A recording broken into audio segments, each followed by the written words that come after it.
Mais 8 écoles INSA, c'est le plus grand réseau de formation ingénieur en France. On a un centre de Val-de-Loire, Lyon, Rennes, Rouen, Strasbourg, Toulouse et récemment Valenciennes. Et donc, on a aussi une antenne au Maroc qui était fermée l'année dernière.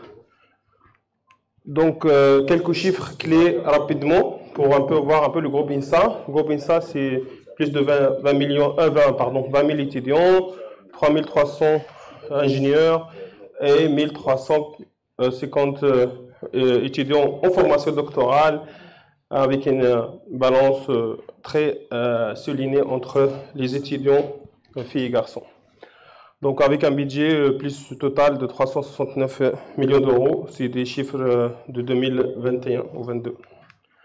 Donc le groupe INSA, en fait, l'INSA Strasbourg, c'est une école d'ingénieurs, mais aussi c'est une école d'architecture. C'est la seule école en France qui était créditée à la fois par le ministère de l'Enseignement supérieur en France et le ministère de la Culture, parce que la formation architecte en France, c'est crédité par le ministère de la Culture. Les formations qu'on a au niveau de l'INSA Strasbourg, c'est 7 spécialités, le génie civil, le génie climatique et le génie électrique, bien évidemment, où j'ai fait partie de l'équipe, et le mécanique, mécatronique et le plasturgie. Donc, c'est 7 formations, parcours initial et parcours par alternance. Donc, quelques chiffres rapidement aussi pour notre structure à Strasbourg, 2000 étudiants, si on n'est pas un structure de formation ingénieur, et on a plusieurs formations master, on est en promotion autour de 340 ingénieurs et 57 architectes par an. Au niveau de la recherche, on développe la recherche des smart batteries et batteries connectées au niveau de laboratoire unité mixte de recherche UCube. C'est le plus grand laboratoire dans la région Alsace, à côté de la frontière de l'Allemagne. En fait, c'est un laboratoire sous tutelle de l'Université de Strasbourg, du CNRS, le grand réseau de recherche en France, l'INSA Strasbourg, école d'ingénieurs, et l'ANGES, une école de l'eau et l'environnement, et aussi avec l'INRIA, le grand réseau de recherche en France de l'informatique.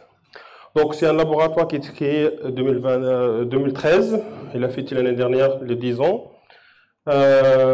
Il est à peu près 700 membres, il est classé parmi les 3 ou les 4 grands laboratoires en France en termes d'ingénierie. On a un nombre assez élevé au niveau des brevets déposés avec le transfert technologique qui a un budget de ces dernières années de 59 millions d'euros.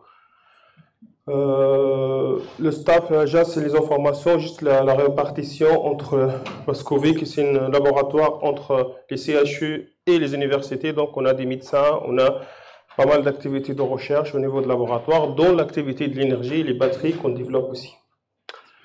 Beaucoup de partenariats internationaux et nationaux au niveau de l'ingénierie. Donc, je passe maintenant au vif du sujet, c'est la partie batterie lithium.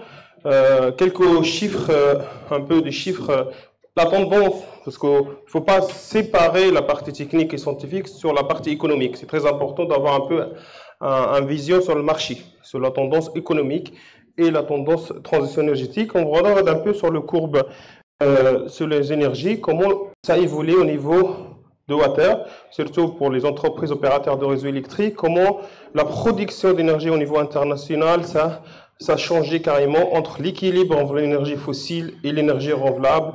On voit bien la diminution nette pour la prévision jusqu'à 2040. Ça, c'est d'où ce qu'on appelle les plans de neutralité carbone adoptés en Europe, aux États-Unis et à l'échelle internationale. Donc, on regarde un peu de tout ce qui est centrale à charbon. Ça va normalement diminuer jusqu'à 2040 avec une augmentation assez forte pour tout ce qui est énergie solaire, énergie hydro et énergie dite renouvelable. Comme vous connaissez bien, l'énergie renouvelable, c'est une énergie intermittente. Donc, ça nécessite un système de stockage d'énergie. Le stockage d'énergie, c'est quelque chose de clé pour réussir cette transition énergétique. Et on regarde un peu la capacité, par exemple, de stockage d'énergie par région. En Chine, on regarde par exemple l'adoption de la Chine pour la partie stockage d'énergie et l'augmentation et la prévision pour la capacité de stockage, dont les batteries, d'ailleurs, font une grande partie au niveau de solutions de stockage. Pas que, mais les batteries électrochimiques ou les accumulateurs électrochimiques font partie. des informations très importantes qui viennent d'être publiées là, début 2024, sur la tendance des marchés batteries à l'échelle internationale. Si vous regardez bien les dimensions des marchés entre 2022 et 2032, l'estimation, on est à une augmentation nette pour arriver marché 2023 à 117 milliards de dollars. On estime pour 2032 un marché de 5 milliards de dollars. Donc ça, c'est une augmentation de 6,4%. C'est quand même une tendance internationale sur les marchés des batteries. Et on regarde un peu qu'est-ce qui se passe en Chine, tout ce qui est l'investissement sur les nouvelles technologies et les gigafactories à installer en Europe pour un peu se rassurer ou assurer un peu l'approvisionnement en termes de batteries. On parle batterie de façon globale. Application stationnaire et l'application mobile ou embarquée qui est le véhicule qui fait partie. Donc, l'autre information très importante sur les chiffres à étudier, c'est qu'est-ce qu'on appelle le BMS, le marché de BMS. C'est quoi le BMS? Omar a parlé beaucoup sur la partie électrochimique, mais moi je vais essayer de détailler un peu la partie électronique associée à la batterie. Parce qu'une batterie, lithium en particulier, on ne peut pas l'utiliser sans l'électronique associée. L'électronique associée, c'est le BMS, ce qu'on appelle le Battery Management System ou le cerveau de la batterie. C'est quoi le cerveau de la batterie? Je vais détailler là-dessus. Mais avant que je détaille d'un point de vue technique, il faut parler marché.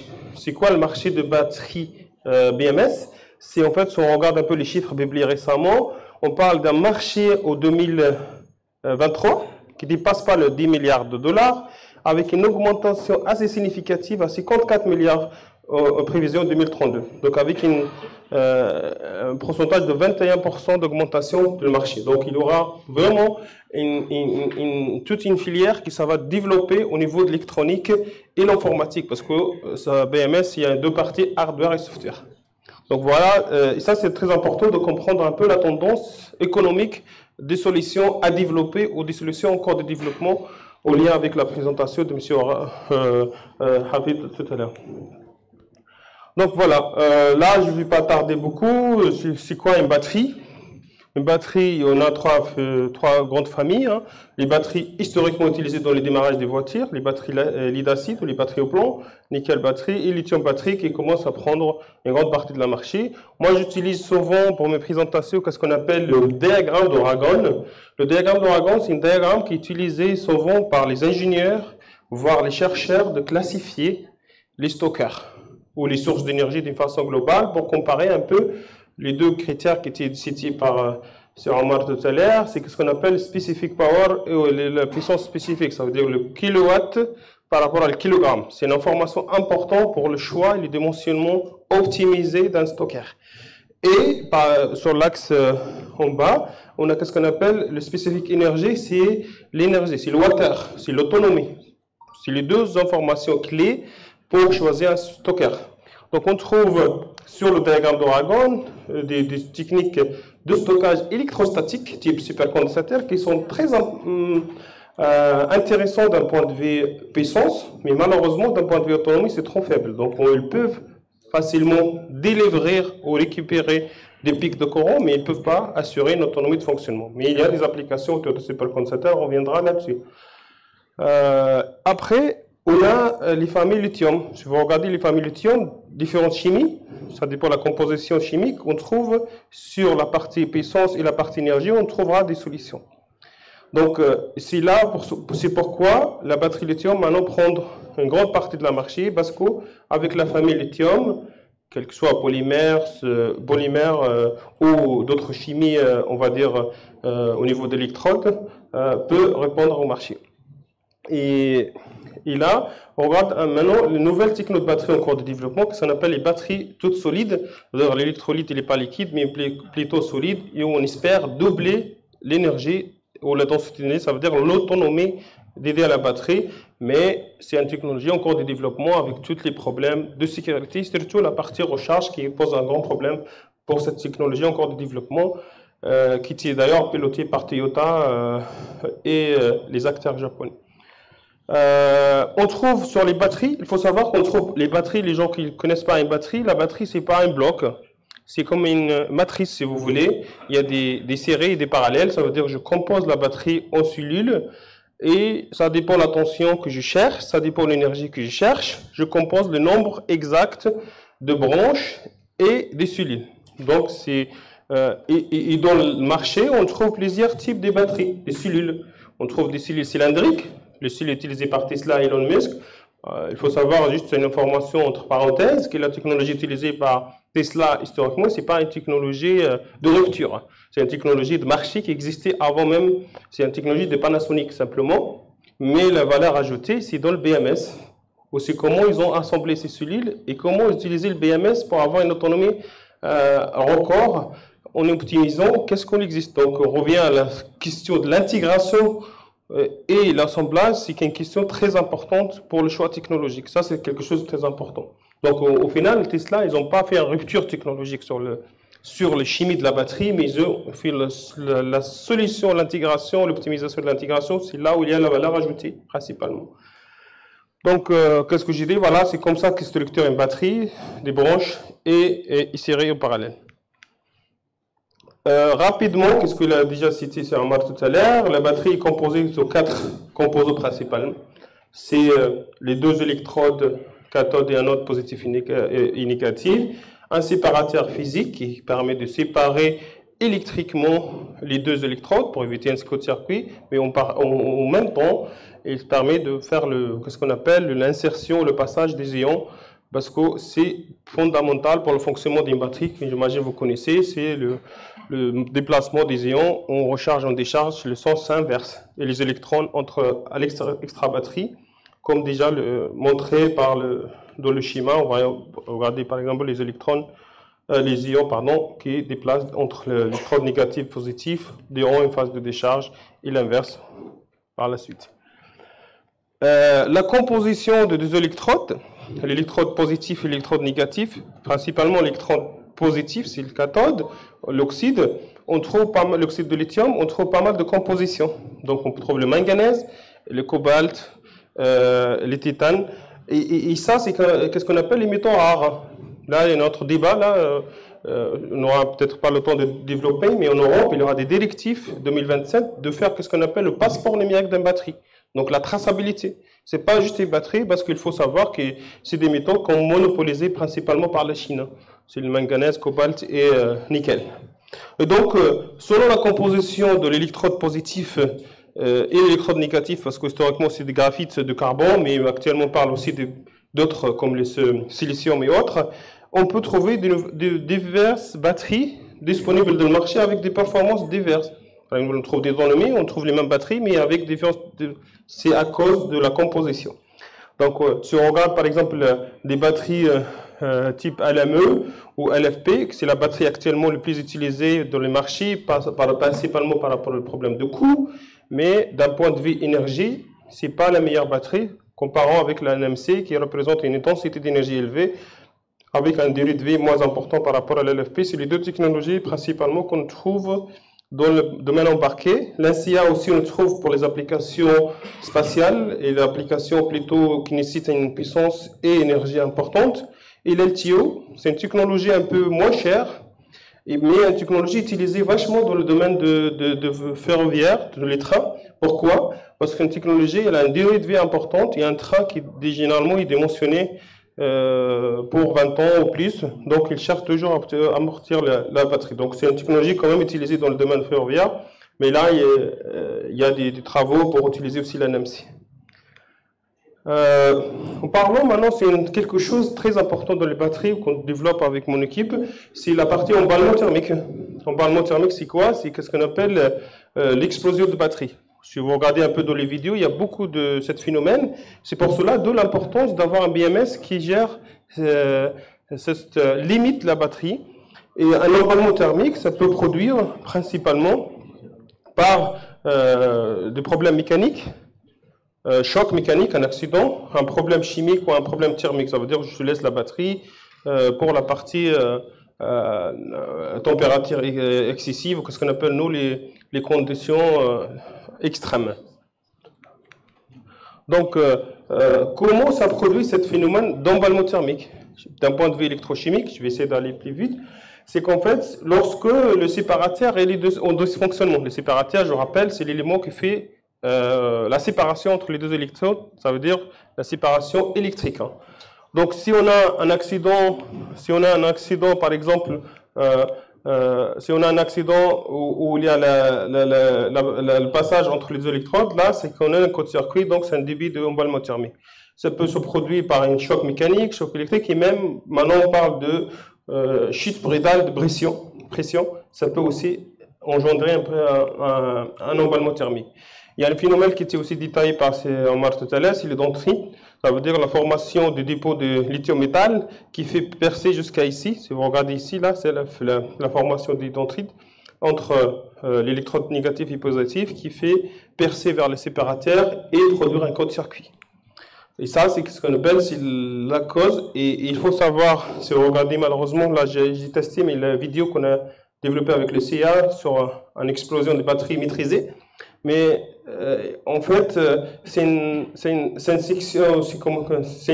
séquence qui se répète, ou une séquence non maîtrisée. Ça veut dire qu'à un certain moment, je ne peux pas contrôler. Si je dépasse le moment où j'arrête la batterie, c'est trop tard, ça veut dire que je ne peux pas arrêter l'emballement thermique. C'est à cause de ça qu'il faut le BMS, le cerveau de la batterie qui fait protéger la batterie pour l'emballement thermique. Donc c'est une électronique qui peut dire on est presque à la température limite, il faut arrêter, ouvrir la batterie. Donc sur ce phénomène d'emballement thermique, on trouve pas mal des gaz toxiques et inflammables, surtout l'hydrogène, qui peut être multiplié fois 5 si on a l'accès à l'oxygène. C'est pour cela qu'on regarde un peu sur l'analyse des compétitions, comment ça augmente les gaz. Donc, revenons à la BMS, BMS connectée intelligente. C'est quoi un BMS? Un BMS, c'est une électronique, c'est un microcontrôleur qui permet de contrôler avec un ensemble de capteurs l'état de la batterie d'un point de vue fonctionnement électrique, mesure de courant, mesure de tension, mesure de température principalement. C'est les trois paramètres à mesurer, mesurables. Donc, on trouve des schémas plus ou moins pareils. On a le pack batterie, qui est ce qu'on appelle les matrices de la batterie avec des cellules. Et après, on a les mesures, tension, courant, température. Et on a ce qu'on appelle le fonctionnement de l'équilibrage. Parce qu'il faut équilibrer les cellules, parce que les cellules ne sont pas les mêmes natures. Si elles sont au centre, sont à côté, peut avoir des résistances internes différentes. Ça veut dire des tensions différentes. Et on peut faire sortir la batterie de fonctionnement si on perd juste un cellule ou un branche. Donc c'est pour cela le BMS est important pour surveiller ces phénomènes-là. Et par la suite, il y a ce qu'on appelle les fonctionnements un peu avancés de la BMS. On parle maintenant des BMS intelligentes, qui est capable de faire l'estimation de l'état de charge, parce que l'état de charge, c'est l'énergie stockée, qui n'est pas mesurable, c'est estimable. L'état de santé, ça veut dire la batterie à quel niveau de vie, et aussi la partie état de température, ça veut dire la partie liée à l'emballement thermique. Après, on a le BUSCAN qui est communiqué avec le calculateur principal du véhicule. On trouve tous les fonctionnements d'une BMS, tout ce qui est l'estimation, le balancing et les mesures, qui peut plus ou moins, ça dépend de la classification de BMS, c'est un BMS classique, c'est un BMS avancé, c'est un BMS connecté, donc on trouve pas mal de choses. Donc, je passe maintenant dans le cadre de nos travaux de recherche sur le BMS intelligent. Nous avons plusieurs projets avec mon équipe, et je suis d'ailleurs le responsable de l'équipe. Ça, c'est quelques projets qu'on a développés, principalement financés par les industriels en Allemagne et en France, et les bailleurs de fonds européens. Donc, et tout, c'est autour du développement des nouvelles générations de BMS. Le dernier projet que j'ai travaillé avec mon équipe, c'est un projet qui s'appelle Énergétique, qui a commencé ces derniers mois avec un budget total de 5 millions d'euros. C'est financé par la Commission européenne dans le cadre de Horizon Europe. Je suis le coordinateur scientifique. C'est un appel qui fait 15 millions d'euros et qu'est-ce qu'on appelle le financement dans la recherche ARIA, ça veut dire recherche, innovation, action, ça veut dire où les entreprises partenaires avec notre équipe, ils sont financés à 100% par l'Europe pour développer cette technologie. C'est très important d'avoir cet écosystème parce que pour nous, utiliser l'intelligence artificielle, il nous faut des données réelles. Sans partenaires industriels, c'est un peu difficile de les trouver.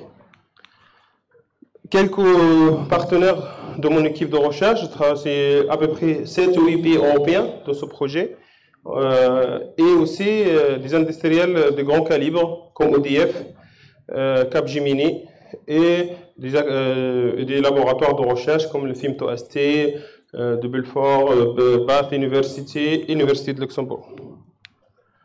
Les partenaires, le choix de partenaires de ce projet sont définis par rapport à la complémentarité scientifique, bien évidemment. Chaque partenaire représente une spécificité. Donc, l'objectif de ce projet, c'est de développer des nouvelles générations de BMS équipées par des nouvelles générations des capteurs. C'est des capteurs, qu'est-ce qu'on appelle low cost, des capteurs à base des caméras, des capteurs à base des photoniques, qui permettent de faire une mesure fiable et des mesures bien avancées, et aussi avoir une batterie connectée. Ça veut dire la batterie, généralement, elle est dans le véhicule, mais là, on parle d'une batterie connectée au cloud.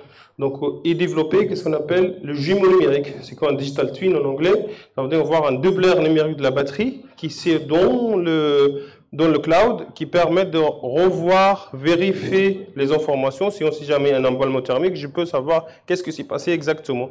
Ou je peux utiliser ce jumeau numérique pour faire ce qu'on appelle les maintenances prévisionnelles ou les maintenances prédictives.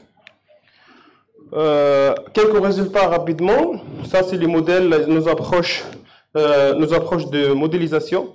Nous, dans la modélisation, on divise la batterie sur 3 niveaux, ce qu'on appelle l'approche thermique, niveau électrique et niveau de vieillissement. Et on essaye de développer des modèles multiphysiques, ce qu'on appelle les modèles multiphysiques, parce qu'on a plusieurs constantes de temps. Et l'idée d'utiliser ces modèles multiphysiques dans le fonctionnement, dans le choix technologique et dimensionnement, dans l'hybridation de sources, que je parlerai après, et sur la gestion d'énergie thermique et électrique. Et information importante, nous, dans le fonctionnement global, on cherche à optimiser un facteur très important, surtout pour les industriels, qui est ce qu'on appelle le TCO, le Total Cost of Ownership en anglais, c'est le coût total de possession. Ça veut dire, je n'utilise pas la batterie avec le coût initial, mais sur le coût total de sa vie. Je ne peux pas comparer parce que je ne peux pas comparer une voiture thermique avec une voiture électrique. Bien évidemment, la voiture électrique est plus chère qu'une voiture thermique. Mais si je ramène ce prix-là sur la vie de la véhicule, qu'est-ce que je gagne? C'est qu'est-ce qu'on appelle ça, le TCO, le Total Cost of Ownership. C'est un facteur plus ou moins utilisé actuellement pour la comparaison et les maîtrises.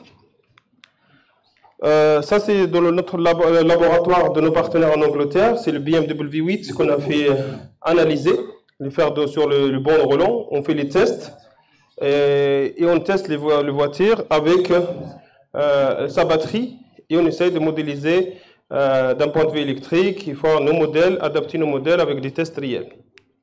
Donc ça, c'est dans le cadre d'un projet européen avec nos partenaires à Bath. Bath, c'est le centre d'excellence des voitures électriques et même des voitures thermiques en Angleterre. Quelques travaux aussi sur la modélisation thermique, mais là, on s'intéresse à les éléments finis. Ça veut dire comment je fais la répartition thermique de la batterie d'une façon sur la surface, sur quelle zone. Donc, je développe un modèle plus global qui peut me donner une image en distribution thermique. Et par la suite, j'utilise ces modèles-là pour l'analyser et voir quelle partie qui sera plus chaude et bien évidemment qui sera dégradée plus vite. Aussi, c'est dans le cadre d'un projet européen aussi qu'on a développé ces travaux. Ça, c'est nos tests laboratoires sur le vieillissement en cycle des batteries, jour et nuit. Je pense que la dernière partie, ça va sauter dans ce cas. Donc voilà, c'est le résultat du vieillissement qu'on a développé pour les tests des batteries. Et pour aller plus vite sur la partie, notre approche de batterie intelligente, c'est l'utilisation de l'intelligence artificielle, principalement le réseau de neurones, pour prédire tout ce qui est SEX, l'état de charge, l'état de santé. Mais au-delà de l'intelligence artificielle, nous, on s'intéresse avec notre équipe de l'informatique à Strasbourg, c'est de développer des IA explicables. Donc, l'IA, c'est toujours performant, c'est donne des bons résultats, mais pourquoi? Parce que c'est une boîte noire. Nous, on essaye de développer des approches pour rendre ces boîtes noires en boîtes blanches, voire boîtes transparentes. Pour conclure, oui, je ne vais pas présenter la partie intéressante de drone, mais on en parlera après. Donc voilà, c'est quelques résultats de notre application sur le vieillissement de la batterie, développement de BMS. Aussi, c'est des résultats de dégradation et avec des approches de machine learning et qu'on a développé avec nos systèmes. Et je m'arrête ici pour laisser le temps. Merci. Merci. On va prendre 4 minutes pour s'il y a des questions. Merci. Pour la présentation. Le problème du BMS et son utilisation est basé sur les capteurs. Oui. C'est-à-dire le clou de l'histoire, c'est le capteur. D'après vous, quels sont les différents capteurs qui peuvent, par exemple, nous indiquer le côté thermique, surtout? Mesure de tension, mesure de courant, à la rigueur, on sait le faire, même si c'est spécifique. Mais le côté thermique, j'aimerais bien connaître. Est-ce qu'on utilise les infrarouges? Est-ce qu'on utilise les caméras? Très intéressante question parce que d'ailleurs le projet européen là, qui est financé par la Commission européenne, il est déjà autour de cette question. Comment je mesure la partie thermique ou comment je vais avoir une mesure fiable de la partie thermique. Et nous, on a proposé dans la proposition d'utilisation ce qu'on appelle les caméras thermiques à faible coût, utilisées d'ailleurs dans le domaine spatial pour vérifier un peu avec nos collègues de Luxembourg, ils ont des techniques un peu de vérifier un peu les satellites, le chauffement des satellites par des caméras thermiques. Et nous, on va essayer d'intégrer des caméras thermiques dans les packs batteries afin d'avoir de cartographie thermique globale, en plus de mesures température simple, parce que généralement, dans les batteries commercialisées actuellement, on utilise des pétissants, c'est des capteurs thermocouples ou autres, pour mesurer sur un point spécifique, mais ça ne suffit pas pour faire une cartographie thermique. Donc, on a adopté dans le proto qu'on est en train de développer, c'est des caméras thermiques à faible coût, parce que ça reste le coût aussi, c'est important pour le... Merci. Il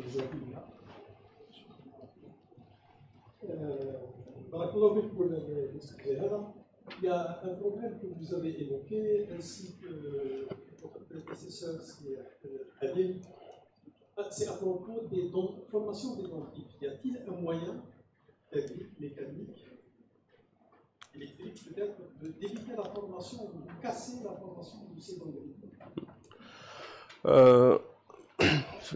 Merci. En fait, je réponds avec une réponse de nos spécialistes en électrochimie parce que je suis un background d'informatique électrique, mais en fait, nous, on a des moyens en fait de caractériser ce phénomène avec ce qu'on appelle l'impédance spectroscopique. Donc, on envoie des packages ou des paquets de fréquences, et je récupère le résultat, et j'analyse, et j'ai plus ou moins une vision plus claire sur l'évolution de ce phénomène.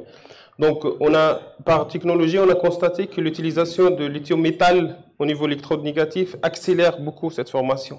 Ça, c'était déjà les tests qu'on a fait. Reste maintenant, notre objectif, c'est de vérifier que ce phénomène ne fait pas un dégât. Ça veut dire que sur l'emballement thermique, il ne faut pas que cette dendrite aille vers le séparateur. C'est là où il y aura le court-circuit qui peut faire ce qu'on appelle l'emballement thermique. Après, d'un point de vue électrochimique, peut-être c'est un marando. En fait, la solution, c'est d'utiliser un électrolyte solide. C'est ça, donc on évite la cristallisation sous forme de une dernière question. Alors, on n'aura pas pu vous aider au repas. C'est M. Avrat. Merci. Pour un lobbyiste, je ne suis pas trop véhicule électrique, mais je me demande pourquoi chercher une solution à contrôler l'état thermique qui se trouve au niveau de la batterie, parce que c'est ça qui est le problème, ça chauffe, ça peut. Pourquoi pas, et j'ai vu dernièrement les Chinois qui ont déposé un brevet, d'accord, pour la dissipation de la chaleur automatiquement dans la batterie et ne pas avoir ce problème de contrôle de la batterie. Donc ils ont mis un système de grilles croisées, d'accord, pour pouvoir développer la dissipation de la chaleur et le problème ne se pose pas pour contrôler la batterie. Donc, ça, c'est un sujet. Il faut toujours contrôler la batterie. Oui, de toute façon, qu'est-ce que dit Sir Omar, les batteries lithium en particulier, on ne peut pas les utiliser sans BMS. Ça, c'est acté parce qu'il n'y a pas que le problème thermique, parce qu'il y a le problème d'équilibrage des cellules. Parce que les cellules ne sont pas. La batterie, ce n'est pas un bloc, c'est une matrice. Si je perds une cellule, je peux faire sortir la batterie. Donc, ça, c'est quelque chose. Ça reste la question thermique. Évidemment, c'est un problème qui est traité d'angles différents. Ça veut dire il y a pas mal d'entreprises maintenant, ils développent ce qu'on appelle les panneaux, ce qu'on appelle les matériaux à changement de phase. Pour exactement utiliser cette technique pour la dissipation thermique.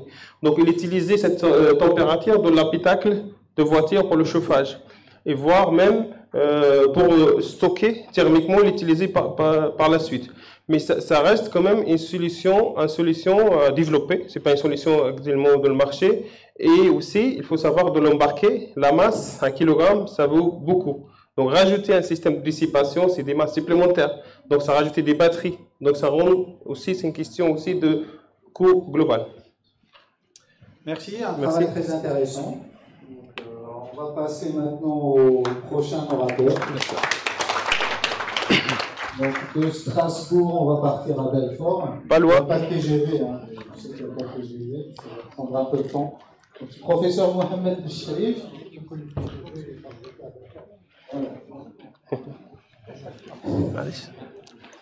Mohamed Bouchrif va nous parler des véhicules électriques, des sources hybrides. Il est enseignant-chercheur à TBM, directeur de département les solutions que vous proposez, par exemple, ajouter le système de refroidissement. Il y a plusieurs solutions. Donc, mais la première solution, c'est le contrôle. Il faut le contrôler. Parce que si on arrive là, on ne peut rien faire. Après, c'est la sollicitation, ce qu'on appelle BMS intelligent, qui permet d'éviter ce problème en utilisant mieux la batterie. Après, il y a des solutions chimiques, comme l'électrode solide, il y a d'autres choses. Je tiens d'abord à remercier l'équipe organisatrice, M. Badji, le directeur du CRPI, M. Dahi, la présidente du séminaire, Mme Bedoud. Donc, très heureux d'être là parmi vous. Je vais me présenter rapidement, ensuite présenter l'école, et puis revenir sur la présentation sur le véhicule électrique. Alors moi, je suis un produit de l'école polytechnique d'Alger, donc j'ai fait de Belfort à Belfort. Belfort, Harrach à Belfort en France, en passant par Paris où j'ai fait le doctorat à Supélec.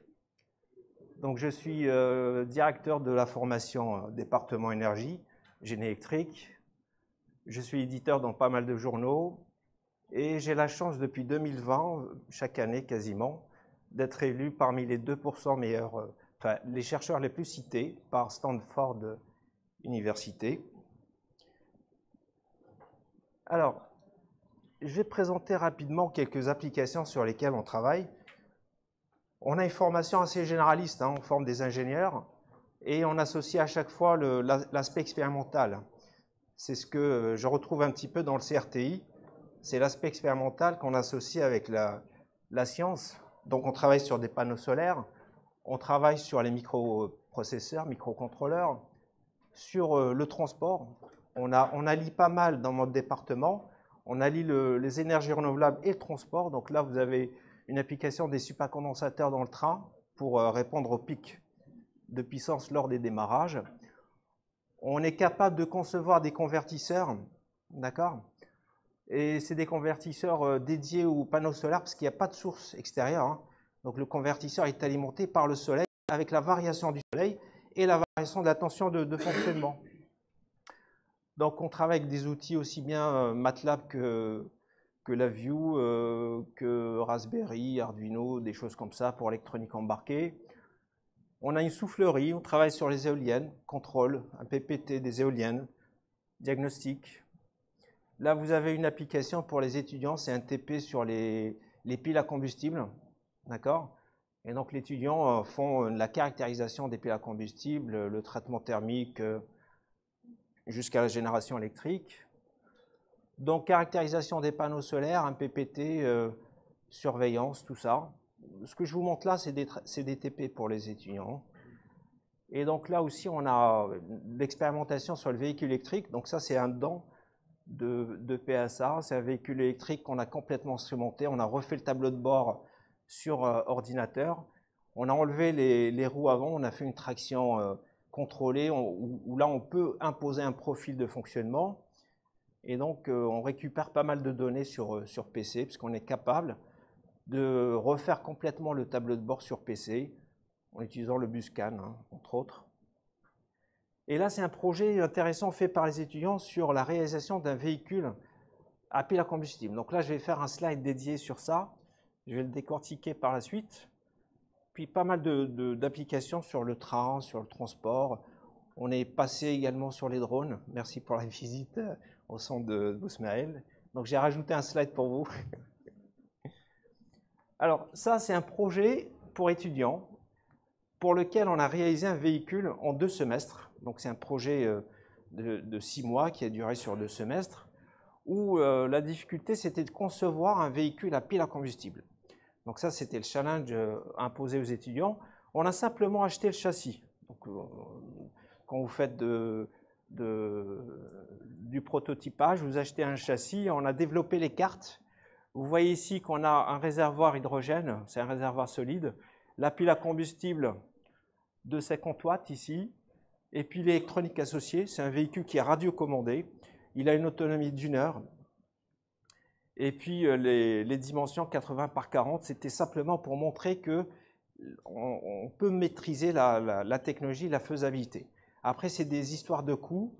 Est-ce qu'on sait faire à l'échelle 1? Est-ce qu'on sait faire en masse? Est-ce qu'on sait contrôler les coûts? Tout ça, ça vient après. Mais nous, pour les étudiants, il faudra qu'on montre la faisabilité et qu'on démystifie un petit peu l'aspect véhicule électrique qui paraît, de loin, si on n'est pas spécialiste, qui paraît un petit peu obscur, assez difficile. Vous allez voir que c'est relativement simple. C'est même plus simple que de fabriquer un véhicule thermique. Donc là, l'aspect recherche, on a des véhicules qui ont été développés au sein du laboratoire. Donc ça, c'est un véhicule à pile à combustible. Alors le principe chez nous, c'est qu'un doctorant, c'est une manip. Donc, un doctorant, il doit, durant les 3 années de thèse, il doit construire sa manip, il doit la faire vivre, il est le responsable de sa manip, il cède le relais au doctorant suivant. Alors ça, c'est un véhicule intéressant.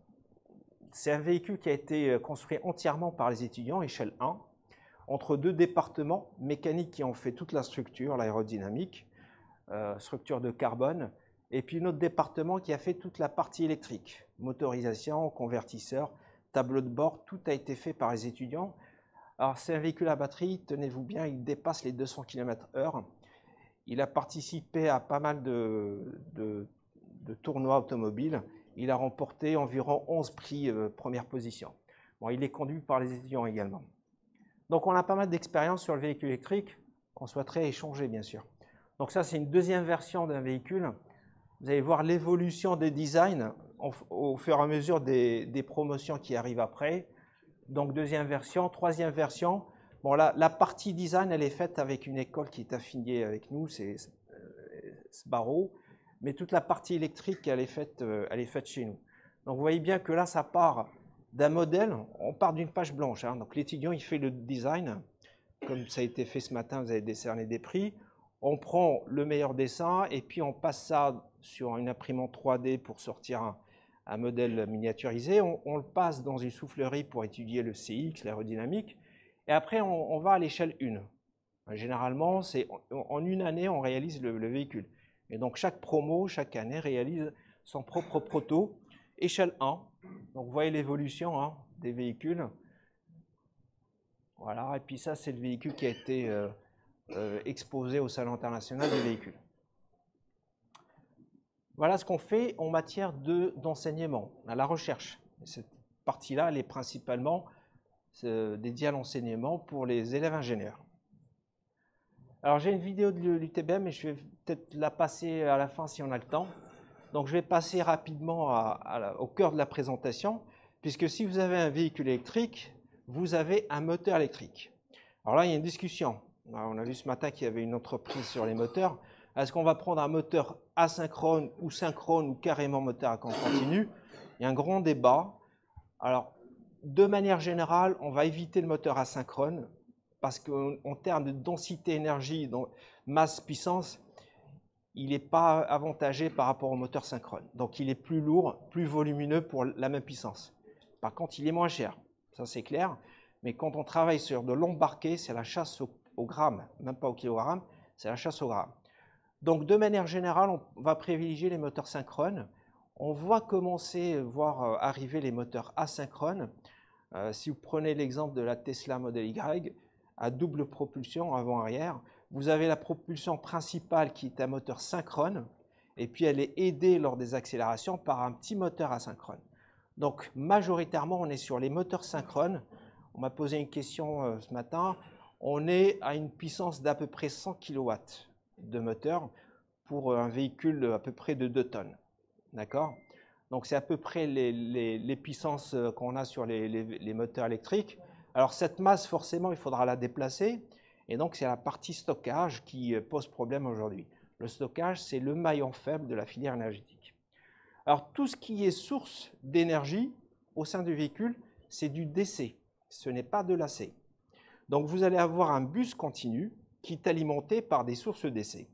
Les sources DC, vous avez soit les batteries, c'est ce qu'on connaît actuellement, soit une pile à combustible qui va également délivrer de tension en courant continu, qui a de meilleure autonomie. C'est encore un petit peu récent en matière de recherche par rapport aux véhicules batterie. Donc la pile à combustible ici, elle va alimenter le bus continu. Ensuite, vous mettez votre convertisseur qui va venir contrôler le moteur. Donc c'est un DC-AC si vous avez un moteur asynchrone ou DC-DC si vous avez un moteur à courant continu ou voire synchrone. Donc le pilote, celui qui conduit le véhicule, il donne les consignes d'accélération et autres. C'est le convertisseur qui transforme ça en une demande énergétique. Donc la pile à combustible, elle est censée fournir cette demande énergétique.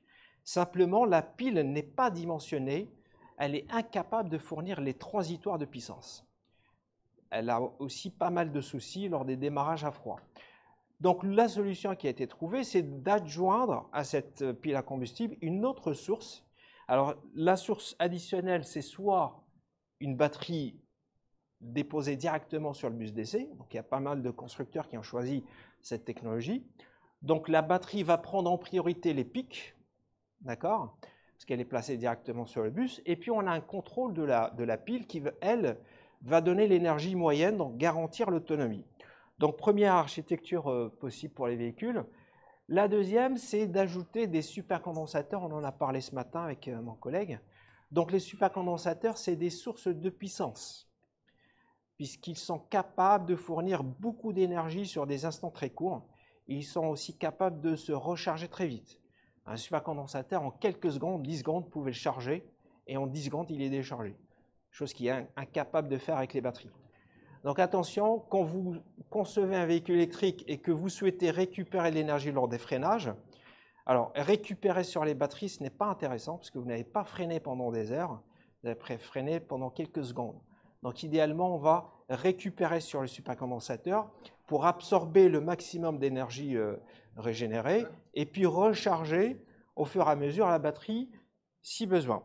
Donc il y a plusieurs architectures, hein, donc on peut rajouter l'un ou l'autre. Chaque école va défendre ses avantages et inconvénients. Si vous mettez l'ensemble, forcément ça va coûter plus cher et ça sera plus lourd, mais par contre vous avez plus de degrés de liberté et donc vous pouvez faire du contrôle, la gestion d'énergie de manière assez aisée.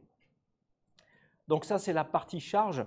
Il y a des gens qui sont spécialistes, hein, donc là c'est un petit peu le rôle des mécaniciens avec les électrotechniciens, toute la partie traction et la partie électrique. Et puis vous avez la partie source, stockage embarqué, qui, elle, va également faire appel à des électrochimistes, à des électrotechniciens, à des automaticiens pour faire les BMS et le contrôle du système. Donc je remercie mes deux prédécesseurs de ce matin et de maintenant qui ont introduit pas mal de notions. Donc ça, c'est la structure hybride.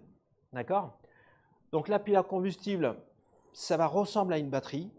Vous avez une anode et une cathode. Donc sur l'anode, on va venir ramener l'hydrogène. C'est l'hydrogène généralement sous pression. En France, on est à 350 bars. En Allemagne, ils sont à 700 bars. Monter en pression, ça permet d'avoir plus de volume embarqué. Et puis au niveau cathode, vous avez de l'oxygène. Donc c'est des piles à respiration, donc l'oxygène il est pris de l'air ambiant. Donc il y a un séparateur, la membrane entre les deux, qui laisse passer les ions d'hydrogène sans laisser passer la charge. Donc on a un transfert de masse à travers la membrane et un transfert de charge qui est bloqué tant que vous n'avez pas mis une charge. Quand vous mettez un récepteur électrique, ça va consommer les électrons, et donc ça va transiter. Et à la fin, vous allez récupérer de l'eau et de l'électricité ainsi que de la chaleur. C'est un phénomène complètement propre à partir du moment également où vous produisez de l'hydrogène de façon propre. Donc ça, c'est le principe de la pile à combustible qui ressemble pas mal aux batteries qu'on a vues ce matin. Les supercondensateurs, j'en ai parlé un petit peu, mais on n'est pas spécialiste, on est intégrateur.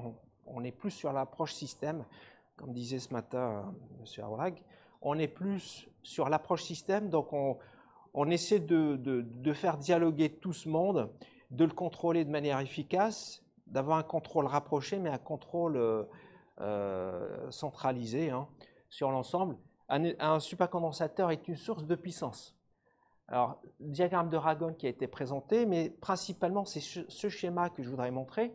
C'est la différence entre une source d'énergie qui est la batterie ou la pile à combustible, qui va fournir un peu d'énergie sur du long terme. Ils n'aiment pas trop les transitoires. Et vous avez la source de puissance, les supercondensateurs, ça peut être aussi les volants d'inertie, qui sont capables de fournir un maximum de courant sur des temps très courts et puis de se recharger très vite. Alors là, vous avez quelques chiffres sur la densité énergie-massique sur les batteries, qui, au jour d'aujourd'hui, reste très mauvaise si on compare avec de l'essence. Vous voyez bien que là, on est à 0,72 mégajoules par kilogramme. L'essence, on est à 43, donc multiplié fois quasiment 60. Si vous comparez le véhicule électrique et batterie et le véhicule à essence, donc dans 1 litre d'essence, en réalité, quand vous allez prendre votre véhicule à essence, vous faites le plein, vous avez une centrale électrique à bord, tellement vous avez d'énergie. Par contre, si vous regardez l'hydrogène, vous avez une densité qui est 3 fois supérieure à l'essence. C'est pour ça qu'on dit que l'hydrogène, c'est le vecteur du futur. Au jour d'aujourd'hui, le véhicule à batterie, certes, c'est le plus répandu, mais pour moi, le véhicule à batterie, c'est une phase transitoire pour aller vers l'hydrogène. Mais je vous encourage aujourd'hui à travailler sur le véhicule batterie. D'accord ? La technologie d'hydrogène, elle est encore balbutiante. Donc, vous pouvez modéliser, donc ça c'est un slide pour les doctorants. Comment on fait pour modéliser? On prend l'équivalent électrique en incluant les convertisseurs, et puis à partir de là, vous écrivez vos équations de Kirchhoff, vous avez le modèle d'état, vous faites vos simulations, vous faites vos preuves de stabilité, vous avez les vecteurs d'état, les commandes. Grâce à ça, vous pouvez vous amuser à développer des théories d'automatique, des preuves de stabilité, de la gestion d'énergie. D'accord? Ce qui est intéressant, c'est que si vous travaillez avec une pile à combustible, ce n'est pas une source classique, ce n'est pas une source stabilisée. Là, sur le réseau, vous avez du 230 stabilisé. Donc, vous connectez ce que vous voulez. Il y a peut-être un petit pic sur la tension, mais la tension, elle est stabilisée. Une pile à combustible, elle a un phénomène non linéaire. Donc, la tension chute au fur et à mesure que vous tirez du courant. D'accord? Donc, il faudra prendre cette notion en compte, sinon vos calculs, vos simulations n'auront rien à voir avec la pratique. Donc là, c'est le modèle que vous pouvez retrouver, modèle à 7 états pour le système hybride à 3 sources. Vous définissez les valeurs à l'équilibre et là, vous pouvez vous amuser à faire de la commande optimale, à faire de l'optimisation, des choses intéressantes pour pouvoir contrôler votre système et répondre à un profil de fonctionnement. Alors, je ne vais pas rentrer dans le détail des aspects mathématiques, je vous rassure, je vais rester un petit peu généraliste.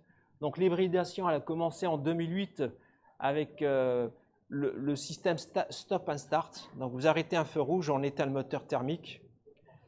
Après, vous embranchez l'embrayage, vous démarrez en 1/4 de seconde, vous démarrez le moteur thermique.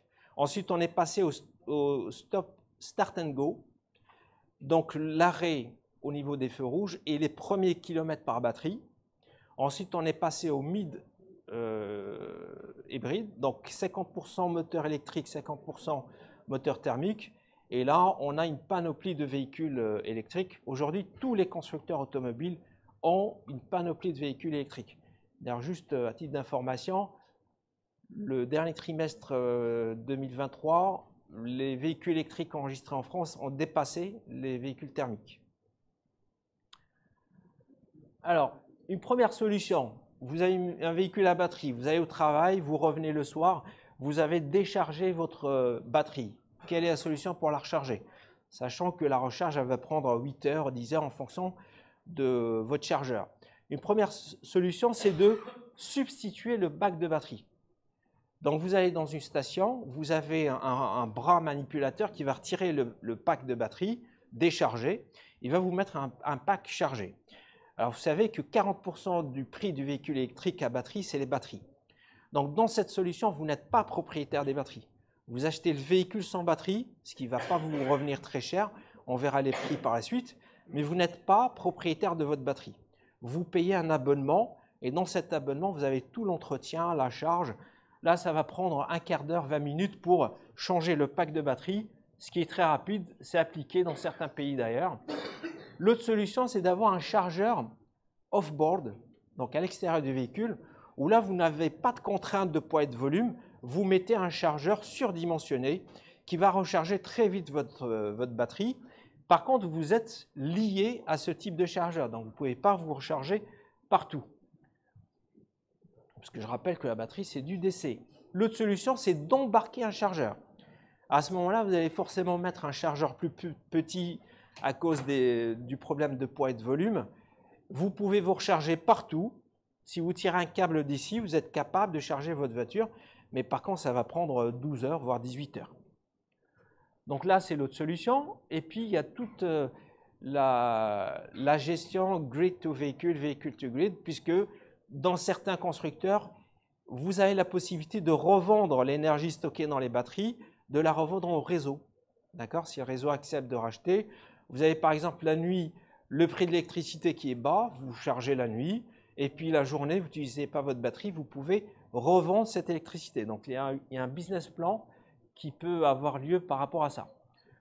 Alors, dans notre laboratoire, on se destine à une utilisation off-grid. Donc, on va essayer de produire l'énergie chez soi, d'accord? Et à ce moment-là, vous avez deux technos de batterie. Alors, sur la journée, vous partez au travail, vous revenez avec votre batterie déchargée. Par contre, durant la journée, vous avez le soleil qui peut produire de l'électricité chez vous, d'accord?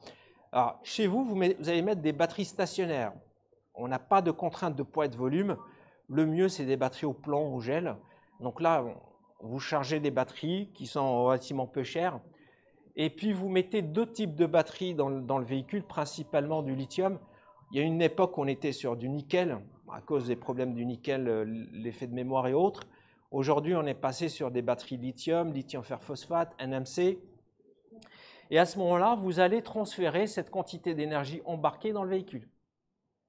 Donc là, il y a différentes possibilités. Et là aussi, on a du home to véhicule, véhicule to home. À chaque fois que je fais ma présentation, on me pose la question, est-ce que le véhicule électrique existe vraiment? Est-ce qu'il est vendu? Oui, vous avez ici une panoplie d'exemples de véhicules qui sont proposés à la vente en France. Ce n'est pas exhaustif.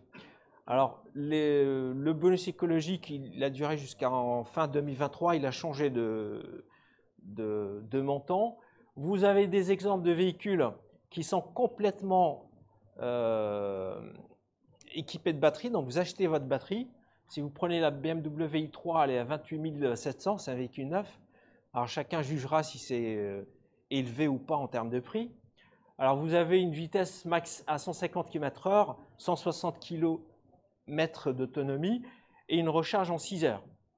Après, vous avez un modèle comme la Nissan Leaf, où là, vous avez un prix relativement bas, 19 000 €. Par contre, vous n'achetez pas la batterie, vous achetez un abonnement, comme pour votre téléphone, vous achetez un abonnement, fonction du trajectoire que vous allez faire, de l'autonomie que vous avez demandé, et donc vous payez cet abonnement mensuel. Alors, exemple de la nouvelle Zoé, vous voyez le pack de batterie électrique qui est sous le châssis, d'accord? Alors, Renault ici, ils ont joué franc jeu puisqu'ils donnent l'autonomie en NEDC, donc cycle européen normalisé, 400 kg. Par contre, ils vous disent, attention, au jour le jour, vous n'aurez pas ces 400 kg, vous serez plutôt sur les 300 kg. Si vous êtes en hiver, kilomètres d'autonomie.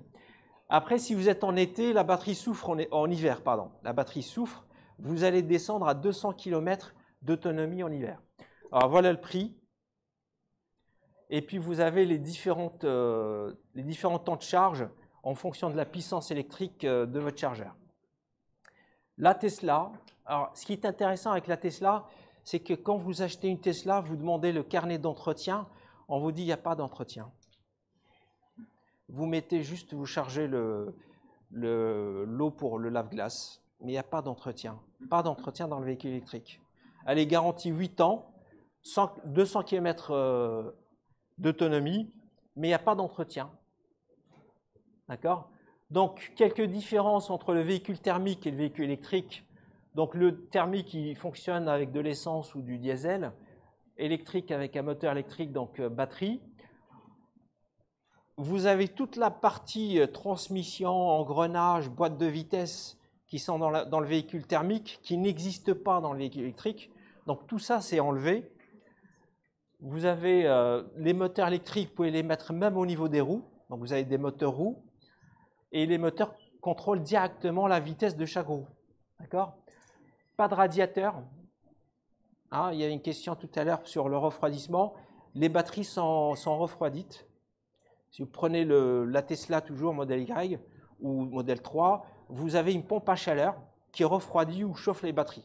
Donc, quand je me dirige vers une station de recharge, les batteries sont chauffées pour pouvoir recharger vite, mais autrement, elles sont refroidites. Il n'y a pas de système d'échappement. Il n'y a pas d'échappement.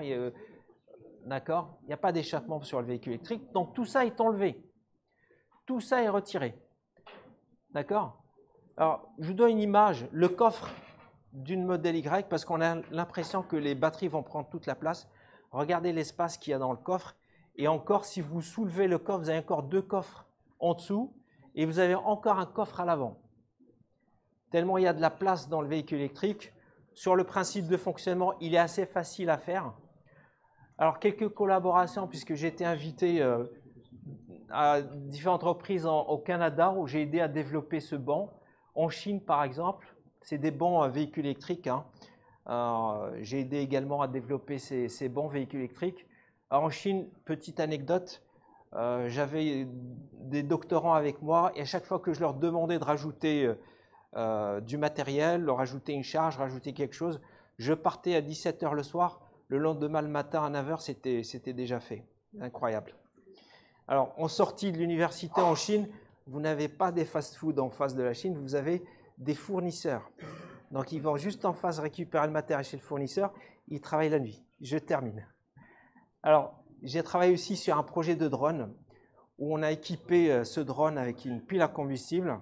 C'est un drone qui fait à peu près 1 mètre de diamètre. Donc, on a eu un défi de le faire en 45 jours. C'était pour un grand groupe aéronautique à Toulouse, vous en doutez lequel. Et on les a livrés en 30 jours. Donc, un vol avec pile à combustible, hydrogène embarqué. Alors ça, c'est un exemple d'un véhicule que j'ai réalisé avec une entreprise française. Alors, c'est un véhicule à 3 roues ou à 4 roues. Alors, il y a une remarque ce matin, justement dite par M. Arlag, c'est l'aspect réalisation derrière. Est-ce qu'il y a un marché? Alors, comme la Chine l'a fait ou la France à ses débuts, moi, je pense qu'il ne faut pas s'adresser à du grand public. Il faut s'adresser dans un premier temps à des collectivités, aux mairies, aux postes, Sonatrach, Sonalgaz. Ils ont besoin de flottes automobiles. On peut les aider à réaliser ces flottes, à des petits utilitaires électriques. On n'est pas à des puissances très élevées. Et là, on va pouvoir capitaliser sur le savoir-faire. Et c'est des flottes qui vont fonctionner au sein de leur base de vie ou de leur base de travail. C'est la première étape, à mon avis, hein, avant de passer à un exemple de commercialisation. Voilà la niche sur laquelle il faudra travailler parce qu'il y a un vrai marché et on n'est pas obligé d'aller convaincre le particulier d'acheter. Sonatrach, ils ont une flotte à l'intérieur des bases de vie. Sonalgaz, pareil. La Poste, c'est avec ça que la France et la Chine ont commencé. Voilà, je termine, je vous remercie, et puis au plaisir de répondre à vos questions. On a le temps pour une question. Désolé.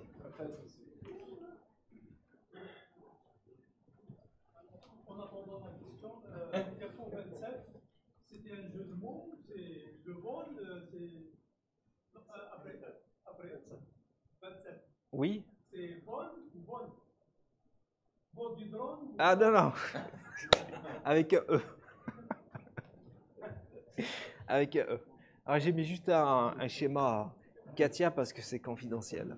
Allez-y.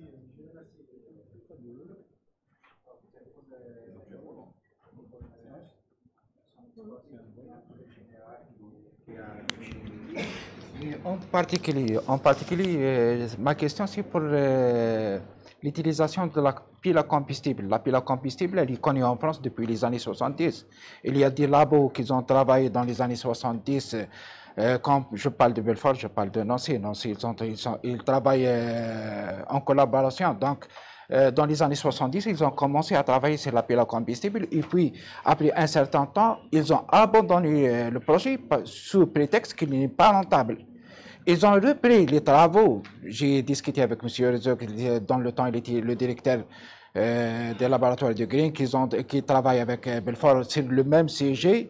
Il avait des thèses sur la pile à combustible en commun. Donc, la conclusion, pourquoi ils sont revenus? Parce que c'était la mode. C'est juste parce que la mode, il y avait du financement sur la pile à combustible, mais avec le temps, la conclusion, c'est toujours encore, elle n'est pas rentable. Ça veut dire, la solution de la pile à combustible, ce n'est pas une solution pour aujourd'hui, mais peut-être pour 20 ou 50 ans. Donc, ça reste un aspect de recherche. Ce n'est pas pour l'application dans les médias. C'est votre avis, c'est pas une question. D'accord. Oui, j'ai dit mon avis parce que quand on expose, là, il y a... C'est un avis que je partage en partie, c'est pour ça que oui, je dis... c'est pour les chercheurs. C'est pour ça que je dis que pour l'Algérie, il faut démarrer par le véhicule à batterie. Ce qui n'empêche pas certains chercheurs de travailler sur la pile à combustible.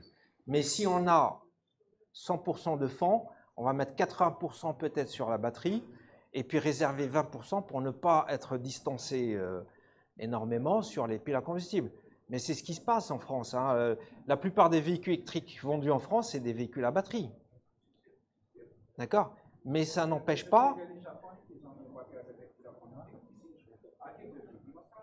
Alors, je vais vous donner un exemple. L'Algérie, exportateur de gaz et de pétrole, va devenir exportateur d'hydrogène. Est-ce qu'on va exporter de l'hydrogène sans faire de la recherche dessus? Donc, pour moi, c'est pareil que de vendre le pétrole et de racheter l'essence ou le diesel parce qu'il a été fabriqué à l'extérieur. Donc, il ne faut pas rater ce coche pour l'hydrogène, puisqu'on se lance sur l'exportation de l'hydrogène. Il faut qu'il y ait une équipe, plusieurs équipes qui travaillent sur le... Mais la plupart des fonds vont aller sur la batterie, véhicule à batterie. Merci. Juste pour dire que la pile existe depuis un siècle, hein, la pile à combustible. On va commencer les recherches. Merci beaucoup. Poursuivez les discussions pendant le repas. Et, je vais inviter le dernier conférencier de cette matinée, professeur Hakim Nassar, également du groupe INSA de l'INSA Hauts-de-France, chercheur, c'est un collègue et un ami chercheur dans un laboratoire CNRS à l'Université Polytechnique des Hauts-de-France, directeur du département de mécanique à l'INSA, et puis il va nous parler aujourd'hui du véhicule électrique et sur ses travaux, surtout au niveau de la simulation par éléments finis. Donc, je vous donne la parole.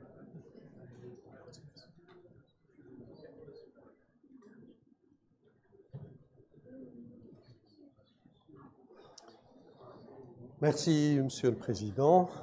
Assalamu alaikum. Tout d'abord, je tiens à remercier l'équipe organisatrice du workshop et à sa tête le docteur Baji. Je remercie également le CRTI pour l'invitation. Alors, on va faire une petite... déjà, on a pris un peu de retard. Je vais essayer d'être bref. Donc, je vais vous parler aujourd'hui dans cette présentation sur un projet qu'on a fait il y a maintenant 2 ans sur la modélisation numérique des connecteurs de câbles électriques dans les véhicules, soit hybrides ou électriques. Ce que vous voyez sur l'image.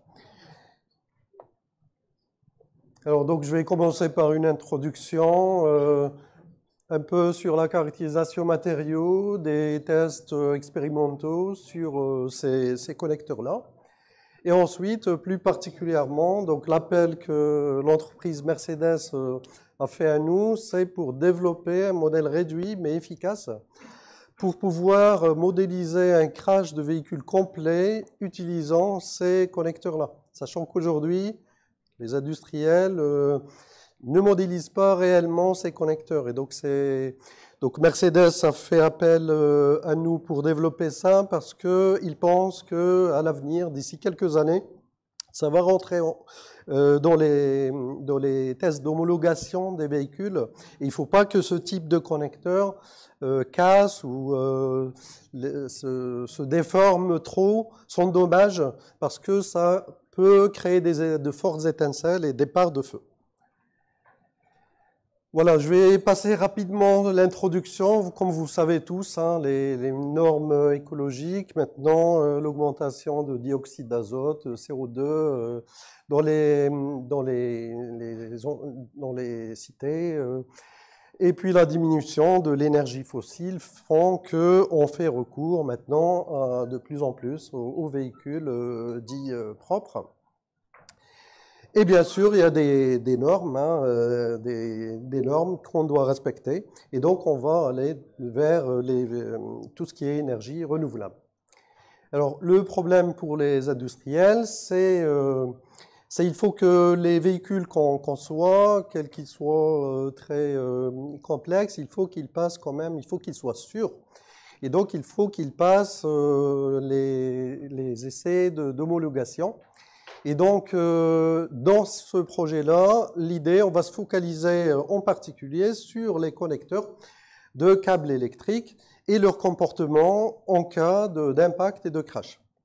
Et donc, l'idée pour l'industriel, bien sûr, si on réalise un modèle numérique, il faut qu'il soit le plus facile à utiliser, il faut qu'il soit rapide et il faut qu'il soit fiable.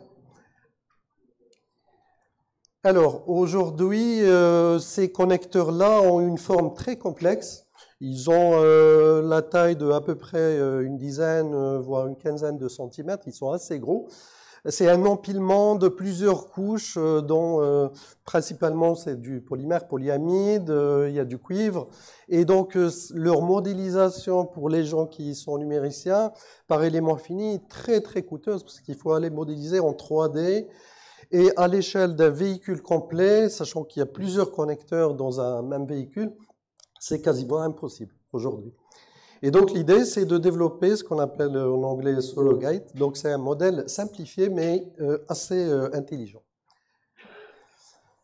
Alors, un bref rappel de littérature. En fait, on a fait la littérature et on a trouvé que finalement, il n'y a pas grand-chose concernant la réponse de ces connecteurs-là aux sollicitations dynamiques. Tout ce qu'on a trouvé, tout ce qui existe aujourd'hui d'ailleurs, c'est le comportement peut-être vibratoire, thermique, thermomécanique, en quasi-statique, mais rien du tout en dynamique.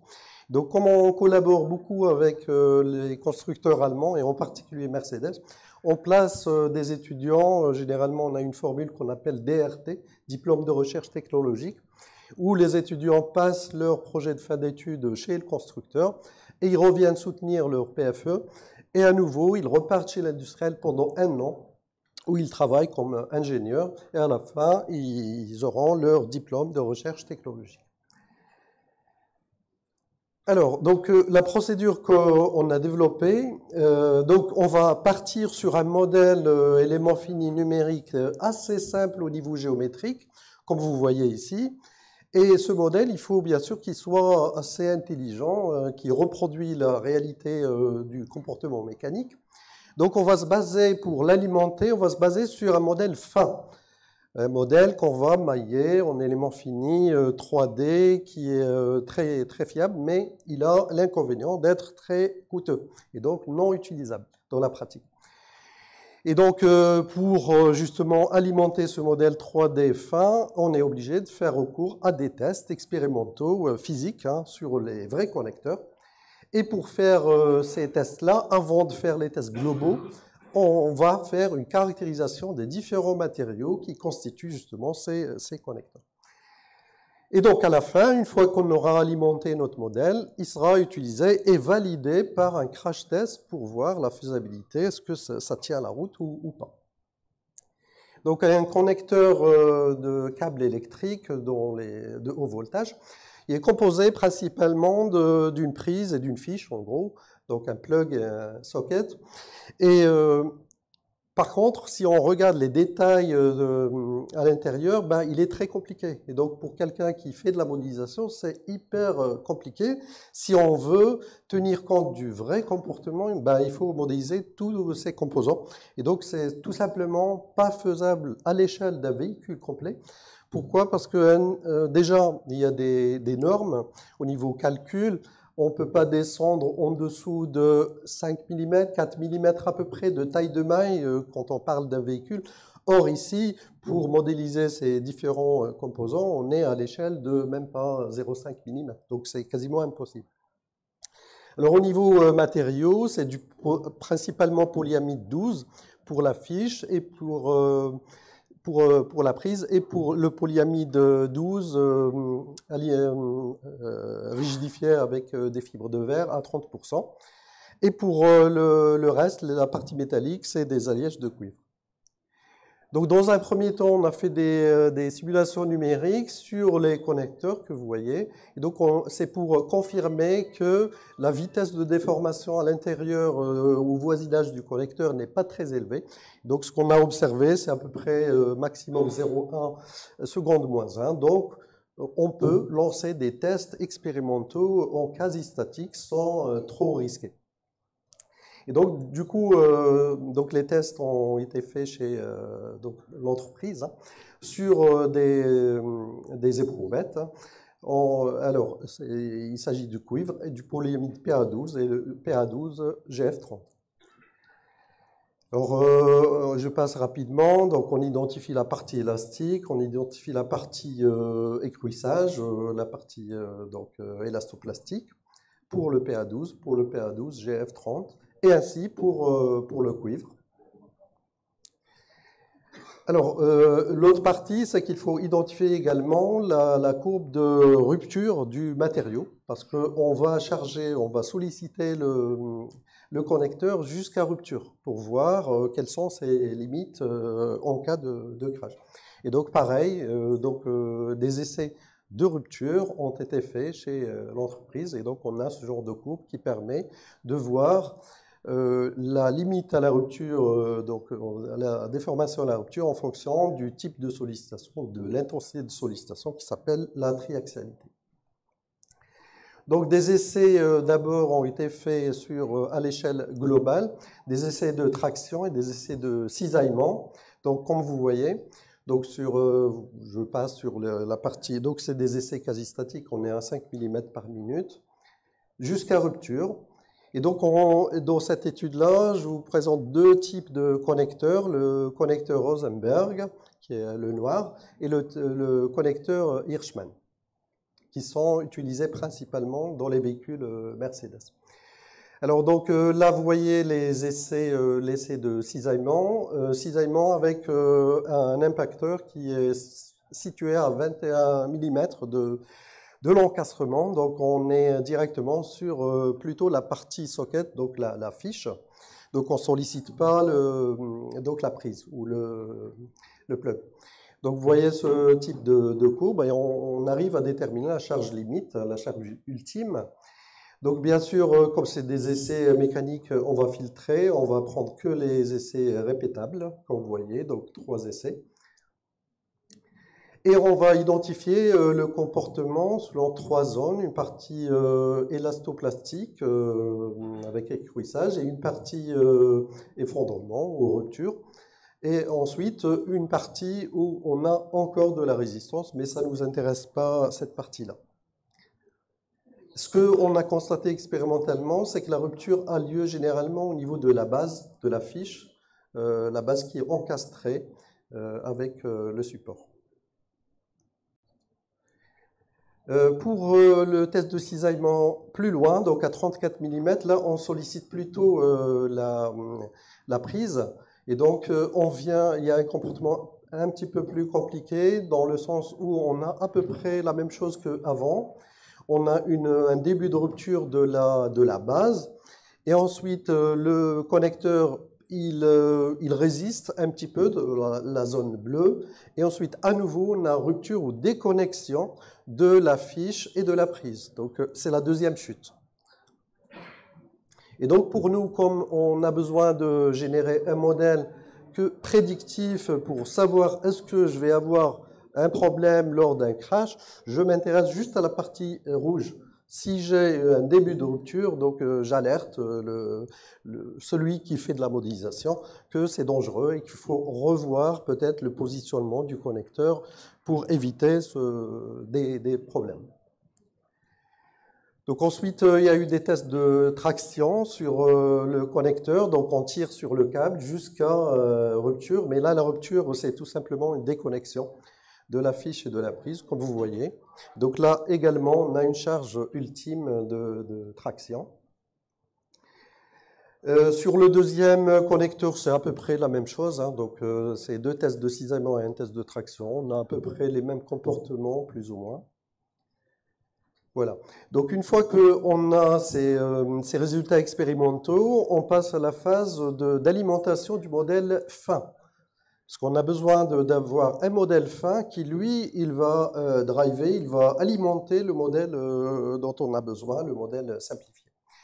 Et donc au niveau des paramètres, il y a énormément de paramètres numériques, je ne vais pas rentrer dans les détails, mais principalement le paramètre le plus important en modélisation, c'est le frottement. Parce que c'est difficilement mesurable.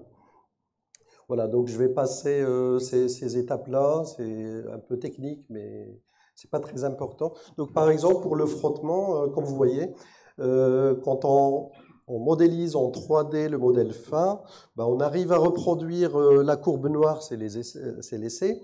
Donc c'est la vraie réponse. Et donc vous voyez, le coefficient de frottement, il joue énormément. Donc avec ça, on identifie à peu près une plage de validité du coefficient de frottement entre 0,15 et 0,2. Voilà, une fois qu'on a fait ça, on a un modèle prédictif 3D, fin, comme vous voyez. Mais son problème, c'est que c'est un modèle qui est très coûteux. Donc vous voyez, on est sur, pour ceux qui utilisent éléments finis, on est sur à peu près 300 000 éléments juste dans ce connecteur-là. Donc on imagine dans un véhicule, j'ai un peu une dizaine de connecteurs, donc ça fait déjà peut-être 2 millions d'éléments, alors qu'actuellement, dans un véhicule complet, on tourne autour de 5 millions d'éléments pour tout le véhicule. Donc on ne peut pas se permettre que pour les connecteurs, faire peut-être 2 millions d'éléments. Donc c'est pour ça, ce n'est pas utilisé. Donc l'idée du modèle simplifié, c'est quoi? C'est tout simple, en fait, l'idée c'est d'utiliser un modèle à partir du modèle réel que vous voyez à gauche. Donc on va créer un substitut. On va imiter plus ou moins la géométrie dans ces grandes lignes. Comme vous voyez, j'ai deux cylindres, j'ai la base qui est représentée et c'est tout. La connexion entre les deux cylindres, donc c'est les petites languettes là qu'on voit sur le 3D. Là, on va les représenter tout simplement par des beams, par des éléments de poutre, pour ceux qui connaissent, comme c'est représenté en bas. Et donc maintenant, ce modèle-là, on va essayer de le calibrer en utilisant les informations du modèle fin pour l'alimenter. Une fois qu'il sera alimenté, il sera utilisable directement dans un modèle complet de crash. Alors, vous voyez, là, la différence, elle est énorme entre les deux modèles. Le modèle de droite, qui est mon modèle élément fini souhaité, c'est un modèle surfacique qu'on appelle le modèle de Koch, ou Shell en anglais. Et donc, il n'est pas, géométriquement, il n'est pas représentatif de la réalité. Parce que la réalité de mon connecteur, il y a plusieurs couches à l'intérieur, il y a du polyamide, il y a différentes couches de cuivre. Donc, qu'est-ce qu'on fait? En fait, il faudra imaginer que ce modèle-là, il est à l'intérieur, c'est une chaîne, mais le modèle lui-même, dans l'épaisseur, on va tenir compte de l'empilement des différentes couches. Et donc, vous voyez là, par exemple, dans la section de coupe, je vois un empilement de différentes couches de matériaux différents. Et donc, généralement, la couche la plus, celle qui est à l'intérieur, c'est du cuivre, principalement cuivre. Et plus on monte, plus c'est du polyamide. Et donc, on a développé un modèle basé sur les matériaux à gradient de fonctionnalité. C'est-à-dire que dans l'épaisseur, ce que vous voyez à droite, c'est l'épaisseur de ma coque. Tout à l'heure, on la voyait en surfacique, mais en réalité, le modèle physique à l'intérieur, il tient compte de l'épaisseur. Et donc ça, ce qu'on voit, c'est l'épaisseur qui n'est pas modélisée, bien sûr. Et donc cette épaisseur-là, elle tient compte de la variation de la rigidité des différents matériaux, donc en allant du cuivre vers le polyamide. Et donc, pour faire ça, on est obligé d'utiliser un modèle.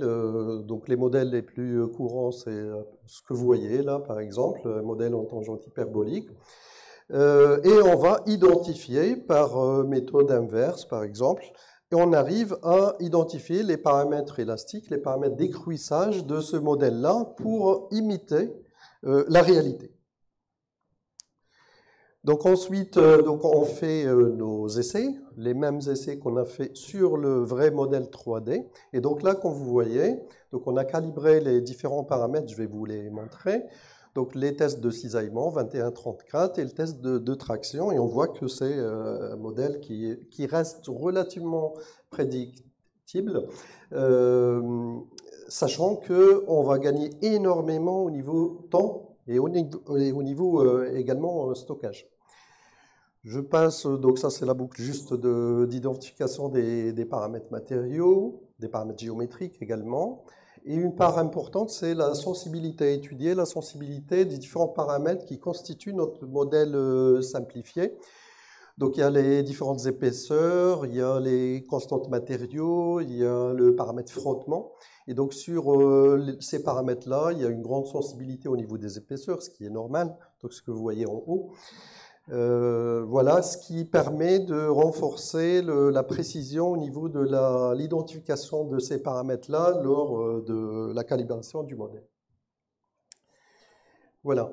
Donc un dernier point par rapport au calcul qu'on fait, c'est un calcul de crash. Généralement, pour ceux qui connaissent, ça se fait en ce qu'on appelle la dynamique explicite.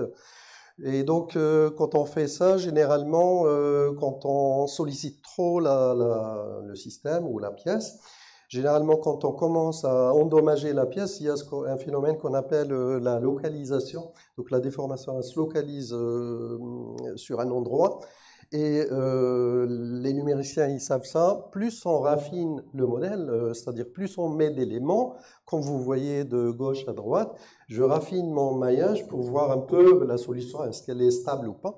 Et vous voyez, si je ne fais pas de régularisation de mon modèle, ben la solution, vous voyez, elle diminue à chaque fois que je raffine, ce qui n'est pas physique, c'est pas bon.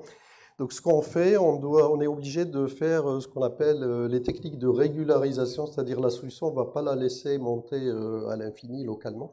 Donc on vient faire une sorte de lissage autour des concentrations. Et donc quand on fait ça, ben là, la courbe de droite, on voit que quel que soit le raffinement, on est sur à peu près la même tendance, la même estimation de la charge ultime. Ce qui permet de dire que mon modèle, même le modèle le plus grossier, est bon, est prédictible. Donc ensuite, on a fait la même démarche maintenant pour un autre connecteur, donc le deuxième. Donc là, je vais passer rapidement. Les mêmes essais, 2 essais de cisaillement et un essai de traction, on identifie ces paramètres. Et ensuite, le test final, c'est la validation du modèle directement sur un crash test de véhicule, parce que sinon, on ne peut pas savoir est-ce que ça tient la route ou pas. Donc, ce qu'on a pris, c'est un modèle de crash dont on avait les informations Donc c'était stocké. Donc on a des connecteurs qui étaient placés à l'avant, des connecteurs à l'arrière, et on vient solliciter en crash, crash frontal et crash arrière. Et donc ce qu'on avait constaté expérimentalement, c'est que les connecteurs qui étaient placés à l'avant, donc crash frontal, ils ont tous rompu. Et ceux qui sont à l'arrière, crash arrière, il y a eu un connecteur qui n'a pas été rompu. Et donc, c'était un test de validation pour savoir est-ce que notre modèle est prédictif ou pas. Voilà, ça, c'est la vidéo simplement qui montre ce crash-là, qui est un crash de validation. Vous voyez à peu près 20 heures de simulation pour la phase de crash, mais c'est sur à peu près 200 processeurs chez l'industriel. Donc c'est un cluster de calcul, c'est pas sur un PC. Donc sur un PC, c'est pas faisable du tout. Voilà. Et donc pour le crash frontal, on voit que les connecteurs ont rompu. Donc on utilise notre modèle et là pareil. On voit que les connecteurs, là, ils sont tous rompus au niveau de la base. Donc ça, c'était déjà un point positif, mais par contre, c'est pas significatif dans le sens où on ne sait pas est-ce que c'est le hasard, peut-être, qui a fait que ça tient. Maintenant, dans le cas de crash arrière, ben, vous voyez en bas, la simulation, on voit qu'il y a un connecteur qui n'a pas lâché, et on voit sur la photo le vrai crash, ben lui il est toujours en position, ce qui est un gage de validation du modèle. On a développé également suite à la fin, donc ça c'était un projet de thèse, hein. Donc à la fin de la thèse on a développé un troisième connecteur de la société Tico Electronics, donc celui que vous voyez le carré là qui lâche, et là pareil. Donc, on l'a utilisé dans le modèle de simulation et on voit que dans la pratique, on voit qu'il a rompu. Et pareil, avec les mêmes ingrédients qu'on a utilisés dans les différents connecteurs, on voit qu'on a toujours une bonne corrélation entre essai et numérique. Et donc, aujourd'hui, ces connecteurs sont utilisés chez Mercedes. Alors, ce qui est demandé actuellement, c'est de poursuivre l'enrichissement du modèle de connecteur développé. Donc, quelques points au niveau de la conclusion. Donc, le développement d'un modèle simplifié, identification des paramètres, intégration des modèles d'endommagement. On a une corrélation, une bonne prédiction de la charge ultime de rupture. Par contre, actuellement, on travaille sur l'enrichissement du modèle simplifié, parce qu'on va utiliser le modèle riche, là, le modèle 3D fin, qui fait à peu près 300 000 éléments, pour simuler différents cas de chargement. Parce que là, vous avez vu qu'on ne fait que 3 essais, donc 2 tests de cisaillement et un test de traction, ce n'est pas très significatif. Donc l'idée, c'est de faire maintenant, utiliser le modèle 3D fin. On sait qu'il est assez robuste, le solliciter avec différents chargements, différentes sollicitations, et essayer de corréler, essayer de vérifier que le modèle simplifié tient toujours la route et reproduit toujours les bons résultats.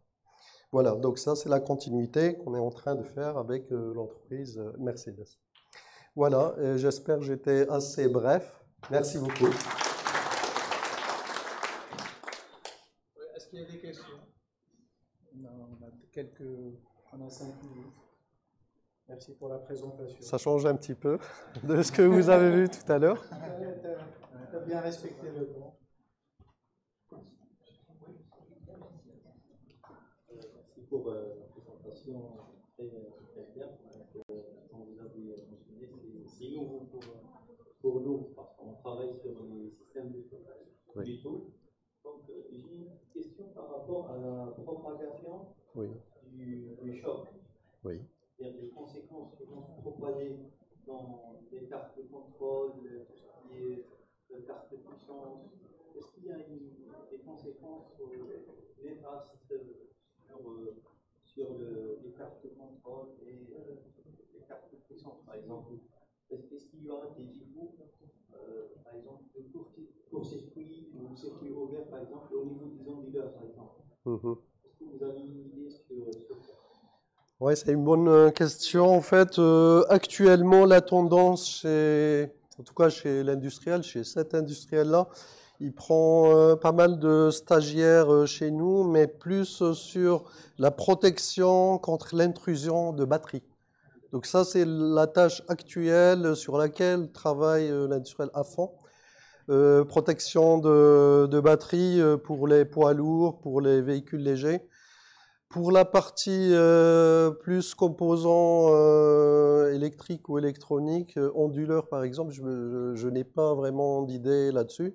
Mais apparemment, le point le plus critique serait ces connecteurs-là, parce que s'il y a rupture du connecteur, peut-être, comme c'est du haut voltage, on est sur 600 volts ou plus, et donc s'il y a des départs d'étincelles, ben là, ça peut partir en feu.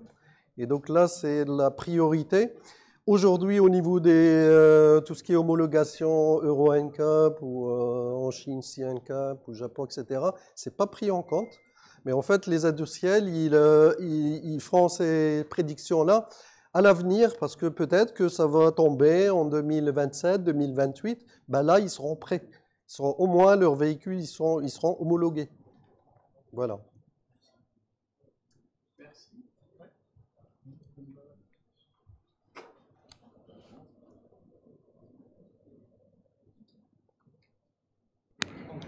Je vous remercie. Je vous remercie pour la présentation. C'est quelque chose de nouveau pour nous. J'aurais deux questions si vous le permettez. Déjà la première, quand vous parlez de high voltage connectors, vous parlez de quel niveau de tension exactement? Et la deuxième, si vous le permettez, j'aimerais bien savoir quels sont les logiciels que vous avez employés pour simuler les crashs. D'accord. Au niveau des niveaux de tension, on est sur à peu près 600 volts. C'est ce que l'industriel préconise. Après, au niveau de la deuxième question, c'est sur les logiciels. Logiciels de simulation. En fait, ça dépend des industriels. Là, par exemple, pour Mercedes, ils utilisent exclusivement un logiciel qui s'appelle LS-DYNA. Donc, c'est un logiciel utilisé par généralement les Allemands, utilisé énormément aussi aux États-Unis. Et donc, on a utilisé ce logiciel-là parce qu'il était imposé par le constructeur. C'est un logiciel très connu en dynamique explicite pour le crash. Hein. Et on a développé le modèle de connecteur là-dedans. Donc la loi matériaux FGM, elle est développée dans ce qu'on appelle les user materials, les routines utilisateurs, dans ce logiciel-là qui est fait exprès pour ce genre de choses. Voilà. Merci. Merci beaucoup. Merci à toi. Très pédagogique, très intéressant. Je vous invite à maintenant. Merci. Aller,